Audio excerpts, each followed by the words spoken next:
Hi there, and welcome to this week where we're going to finish Krakatoa by Simon Winchester.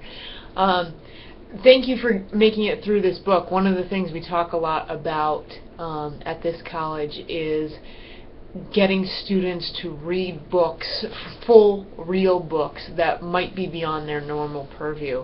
So that was really my design in this course, was to challenge you to read a book that your normal path might not have led you to stumble upon.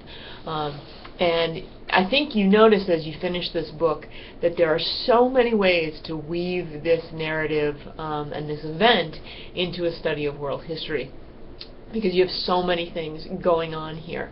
And I think we've talked about them before: the rise of globalism, the obvious legacy of imperialism here. But even as you go through these ending chapters, he's talking a lot about Greece and Rome and going way back in time when you're looking and thinking of volcanic activity and its impact on civilization moving forward.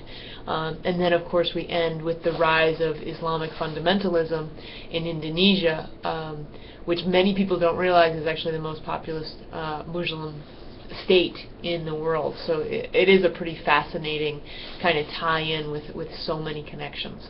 And I'm not going to talk long today because you have a couple of long video lectures coming up in future weeks. But what I'd really challenge you to do this week is, one, to post a question that maybe you had as you read, or that made you think of something as you were reading. So as you finish up this book, try and think of a good question for your peers.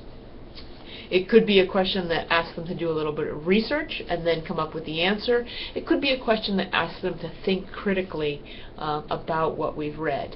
And one of the big questions I have is, would this even have been such a historical event? And I mean history in there, in that we have all of these different accounts of it, if it hadn't been for the reality of geographic world imperialism at the time. Basically, so many of the narratives that we have and that Winchester is able to draw upon are there because the Dutch were sailing by or the British were sailing by. And so that's an interesting question here. Kind of, if the tree falls in the woods but nobody writes it down, did it really fall? Kind of weird question. And then I'd ask you to kind of post what you gleaned from the book on Sunday. So, how did this book help you in your understanding of history? And you could be rather flip and say it didn't, but I'd challenge you to kind of have an academic, intellectual side to you and say, okay, this is why my knowledge base is a little bit broader after reading this book. So it doesn't have to be completely academic, but in terms of how did this further your own understanding of world history in that second post. Okay? Hopefully that'll be good. I should have your midterm evals done this week. Those are just quick snapshots and a quick grade. So if you have any questions about those, feel free to email me. But know that I am going to be away from Friday until the following Wednesday. So my access to email will be a little bit limited.